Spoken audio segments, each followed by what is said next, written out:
వస్తున్నారు, చూసి వెళ్ళిపోతున్నారు. అందరూ వస్తున్నారు, చూస్తున్నారు, వెళ్తున్నారు, కానీ మనల్ని ఎవరు పట్టించుకోరేందమ్మా అని చిన్న గాడిద పిల్లంట తన తల్లిని ప్రశ్నిస్తుందంట. అప్పుడు ఆ తల్లి చెప్తూ ఉంది, ఏమనంటమ్మా, జాతులన్నిటిలో కల్లా మనము తృణీకరించబడిన వాళ్ళము, మనం వెలివేయబడిన వాళ్ళం అమ్మ, అందుకే మనల్ని ఎవరు పట్టించుకోవట్లేదు, అందులో బంధించబడి ఉన్నాం కదా, మనల్ని ఎవరు పట్టించుకోవట్లేదు అంటే, ఈ బంధించబడిన వారిని విడిపించడానికి యేసుప్రభు వచ్చి, యేసుప్రభు ఆ వ్యక్తులను పంపించి వీటిని విడిపించాడు. ఏటిని? బంధించబడిన గాడిద పిల్లని. అక్కడ మనం చూసినట్లయితే ఆనాడు ఆ గాడిద పిల్లని విడిపించిన దేవుడు ఈరోజు ఆ గాడిద పిల్ల వలె ఉన్న మనవలందరినీ విడిపించాడు, అనేకుల్ని విడిపించబోతున్నాడు.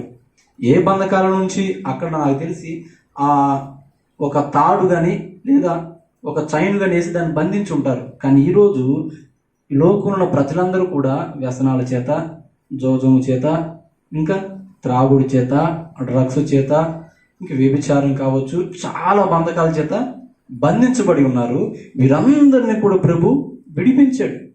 దొంగలు మారారుగా, అవునా? నరహంతికులు మారారుగా, అవునా కదా? వ్యభిచారులు మారారుగా.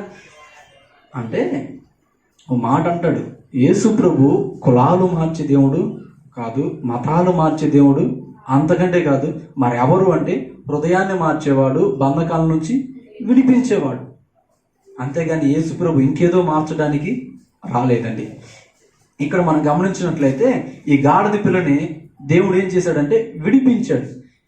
విడిపించిన ఈ గాడిద పిల్ల మరలా బంధించబడే ప్రమాదం ఉంది. ఒకసారి నాకు చెప్పండి, ఏంటిది? విడిపించబడిన గాడిద మరలా బంధించబడే ప్రమాదం ఉండిద్దా, ఉండదా? ఖచ్చితంగా ఉండేది. ఓ భక్తుడు ఈ గాడిద పిల్ల గురించి చక్కటి పాట పాడాడు.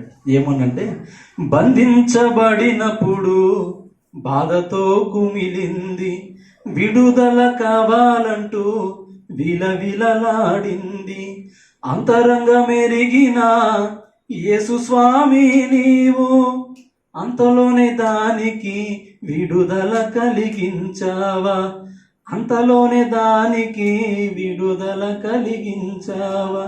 ఏంటంట?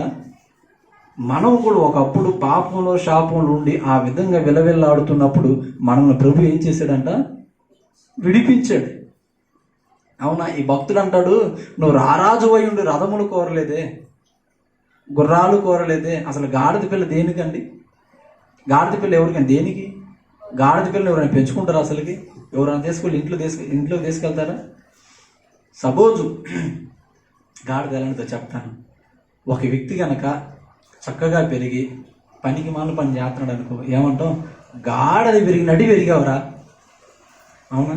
చెప్పిన మాట ఇంట్లేదు అనుకో, పోరి అడ్డగాడిద ఎన్నిసార్లు చెప్పాలరా అంటే, గాడిద బ్రతుకు ఎలాంటిదంటే తృణీకరించబడిన బ్రతుకు, వెలివేయబడిన బ్రతుకు, విలువ లేని బ్రతుకు.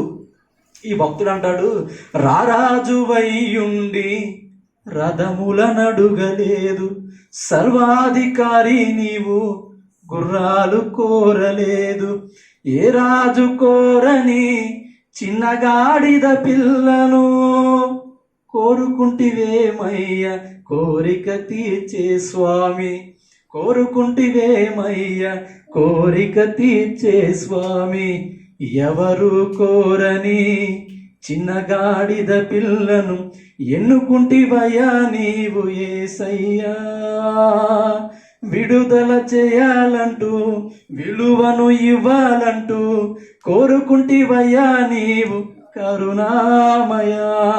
ఏందంట? రారాజయ్యుండి రథములు కోరలేదు, గుర్రాలు కోరలేదు. దేనికి పనికిరాని దేవుడికి మనం దేనికి పనికి వస్తామండి? ఆయన అక్కడ, మనమే అక్కడ.